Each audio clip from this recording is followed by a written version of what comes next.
जय हिंद, नमस्कार। मैं विक्की वर्मा मेरे चैनल पर आपका बहुत बहुत स्वागत करता हूं। देखिए, आज की इस क्लास में हम लोग अध्याय 1 से लेकर 16 तक CG board maths class 10th maths का सीजी बोर्ड का 1 से लेकर 16 तक जितना भी 3 नंबर का इंपॉर्टेंट क्वेश्चन बनेगा पूरा का पूरा आज इस क्लास में ख़त्म करेंगे ना। अब देखो, इंपॉर्टेंट क्वेश्चन 3 नंबर का कहाँ कहाँ से कौन कौन से चैप्टर से बनता है उसको बता देता हूँ। एकदम फिक्स वाला जो चैप्टर है आप लोगों का चैप्टर नंबर 1 से मिलेगा। चैप्टर नंबर 2 से एक ही साल मिला है 2023 में। चैप्टर 3 से मिलेगा ही। चैप्टर नंबर 6 से आएगा और एक आप लोगों को मिलेगा चैप्टर नंबर 14 से। ठीक, इतना चैप्टर से आप लोगों को 3 नंबर का क्वेश्चन मिलेगा।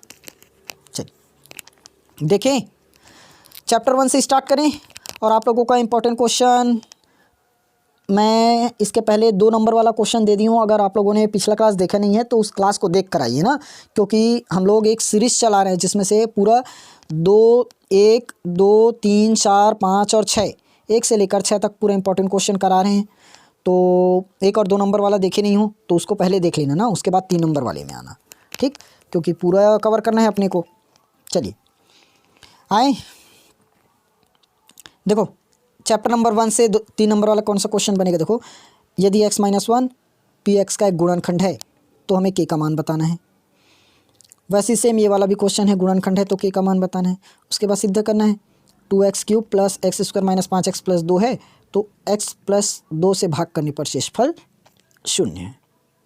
उसके बाद देखो 4x³ plus 3x² plus 2x - 9 है, हमें इसको x - 1 से भाग देने पर शेषफल 0 है, ये बताना है। अब आ जाते हैं हम लोग चैप्टर नंबर 3 से। चैप्टर 2 का मैं लिखा नहीं हूँ, चैप्टर 2 का लिखा नहीं हूँ, आप लोगों को बता देता हूँ ना चैप्टर नंबर 2 में कौन सा क्वेश्चन आता है। 3x प्लस 2y बराबर 4, वैसे ही 2x प्लस 3y बराबर 2 है। हमें इस पर x का और y का मान निकालना है, x और y का मान बताना है। ठीक, ऐसे क्वेश्चन आएगा चैप्टर नंबर 3 से, सॉरी चैप्टर नंबर 2 से। ठीक, चैप्टर 2 का कंप्लीट।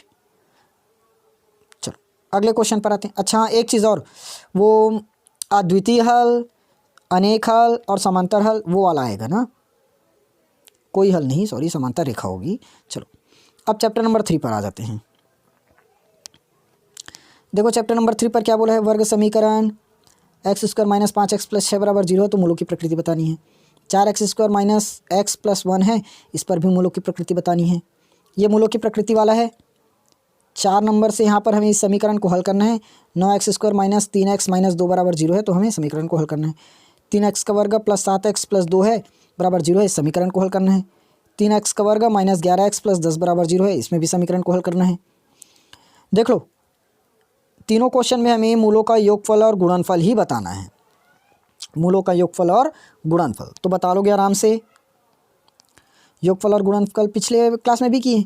वर्ग समीकरण बनाना है जिसका मूल 3 और -8 है, जिसका मूल 7 और 4 है, जिसका मूल 4 और 4 है। जानते हो ना, समीकरण बनाने का सूत्र लिखाया हूँ। चलो चैप्टर नंबर 3 से आ जाते हैं। चैप्टर 3 से तो एक ही क्वेश्चन आता है, आप लोग देख लो। चैप्टर नंबर 5, इसमें अनुपात वाला क्वेश्चन आप लोगों को कुछ पूछेंगे। देख लो, x + 5 अनुपात 45 है, समानुपात 1:5 है तो x का मान बताना है। x + 4 अनुपात 36 है, समानुपात में 1:4 है तो x का मान बताना है। x + 3 अनुपात 27 है, समानुपात में 1:3 है तो x का मान बताना है। ये वाला क्वेश्चन आप लोगों का 6 नंबर वाला क्वेश्चन है ना, एक बार 2018 में आया था 6 नंबर में, उसके बाद देखा नहीं गया है क्वेश्चन, और फिलहाल आ सकता है, आप लोग देख लेना। चैप्टर नंबर 6 से 3 नंबर वाला कौन सा क्वेश्चन बनेगा देख लेते हैं।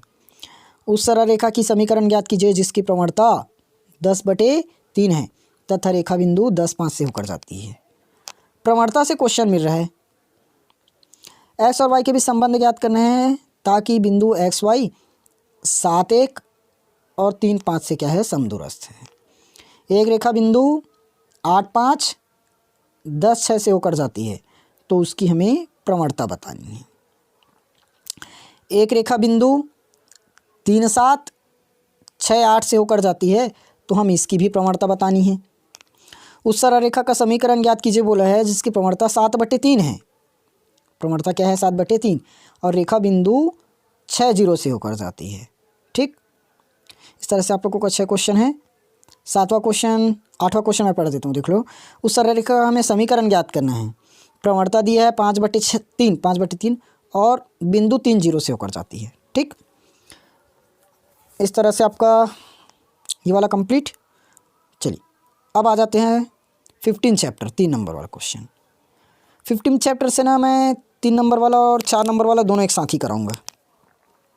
15 चैप्टर से 3 और 4 दोनों को एक साथ ही करा रहा हूँ ना, क्योंकि यहाँ से 3 का भी आएगा और 4 का भी आएगा।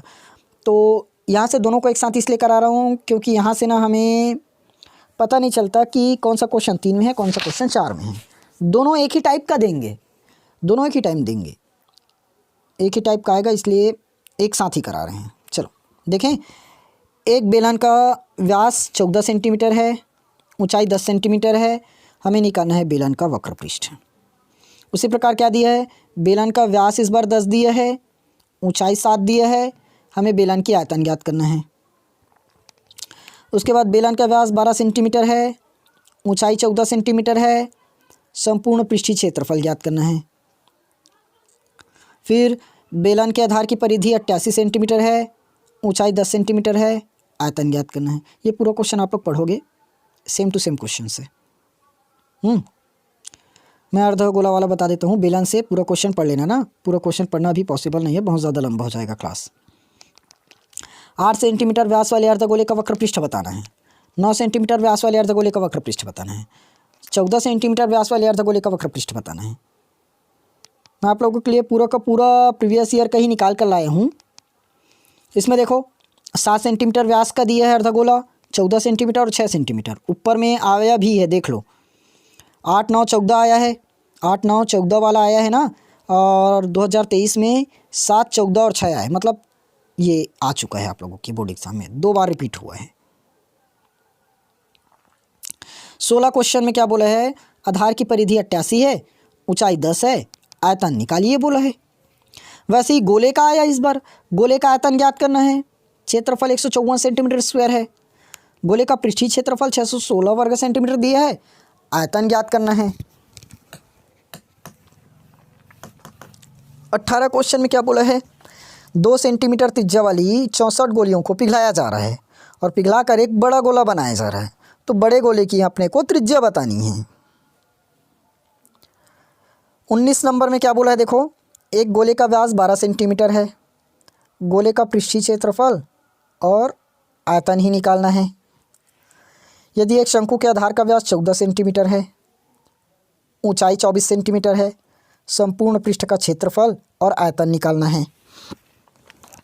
शंकु के वक्र पृष्ठ का क्षेत्रफल 774, 1 मिनट, ये 774 नहीं है, 77 पाई है, 77 पाई है ना, वर्ग सेंटीमीटर है। और आधार का व्यास 14 सेंटीमीटर है, ऊंचाई ज्ञात करना है। बाकी क्वेश्चन आप लोग पढ़ोगे। ठीक, लास्ट वाला देखो, बेलन का आयतन 3080 घन सेंटीमीटर है, ऊंचाई 20 सेंटीमीटर है, वक्र पृष्ठ ज्ञात कीजिए। ठीक, इस तरह से आप लोगों का आज 3 नंबर वाला क्वेश्चन खत्म। और चैप्टर नंबर 14 से हम लोग चैप्टर 15 से हम लोगों ने आज 3 और 4 दोनों का ख़त्म कर दिए ना। तो 1 नंबर, 2 नंबर, 3 नंबर, ये पूरा क्लास ख़त्म हो गया ना। अब बचा 4, 5 और 6, इन्हीं अंकों के प्रश्न बताने और बचे हैं। फिर उसके बाद हमारा ये सीरीज़ ख़त्म और बोर्ड एग्ज़ाम की प्रॉपर फुल तैयारी हो जाएगी। ठीक, और बाकी सब्जेक्ट का चाहिए तो आप लोग मिक्स अलर्ट पर चले जाना, वहाँ पर क्लासेस अभी भी अपलोड हो रही है ना। ठीक, और इम्पॉर्टेंट क्वेश्चन मैथ्स का यहाँ पर मिल चुका है। 12th वालों का भी कंप्लीट हो गया। 12th वालों का भी इंपॉर्टेंट क्वेश्चन प्रीवियस ईयर में दिया हूँ ना 12th वालों को, आप लोग भी बनाकर देखना। चलिए आज की इस क्लास को यहीं पर समाप्त करते हैं। कल आएंगे इसी का नेक्स्ट पार्ट के साथ, 4 नंबर वाले क्वेश्चंस के साथ। ठीक, चलिए ये थोड़ा सा छूट गया था। चैप्टर नंबर 14 से 3 नंबर वाला बताना ही भूल गया था। देखो, सिद्ध कीजिए 3 क्रमागत विषम संख्याओं का सम संख्याओं का योग हमेशा 6 का गुणज होता है। ये भी 3 नंबर का क्वेश्चन है। सिद्ध कीजिए किन्हीं 2 क्रमागत विषम संख्याओं का योग हमेशा 4 का गुणज होता है। ऐसे क्वेश्चन से इंपॉर्टेंट क्वेश्चन है ना, देख लो कितनी बार आया हुआ है। 2018-23, 18-23, 18-23, 19-19, 19, तो इस साल भी आएगा ना। इन्हीं में से पढ़ लेना, इन्हीं में से कोई ना कोई क्वेश्चन आप लोगों को मिल ही जाएगा। सिद्ध कीजिए विषम संख्या का वर्ग विषम होता है। सिद्ध कीजिए विषम संख्या का वर्ग एक विषम संख्या होता है। देख लो ये कितना साल मिल गया, 18, 19, 23, 3 साल आया है यही क्वेश्चन। सिद्ध कीजिए 2k + 7 एक विषम पूर्णांक है जहाँ k एक विषम पूर्णांक है। सिद्ध कीजिए 6n + 13 एक विषम पूर्णांक है जहाँ n एक पूर्णांक है। उसके बाद और दी है देखो, सिद्ध कीजिए 2n + 3 का होल स्क्वायर माइनस 2n - 3 का होल स्क्वायर का एक गुणनखंड 8 है। ठीक, इस तरह से आप लोगों का ये चैप्टर नंबर 14 से हमने ख़त्म कर दिया। भूल गए थे चैप्टर नंबर 14, कोई बात नहीं, हमने इसी क्लास में करा दिया। ठीक, चलिए आएंगे कल की क्लास में 4 नंबर वाले क्वेश्चन के साथ, तब तक आप लोग प्रैक्टिस करके रखिए।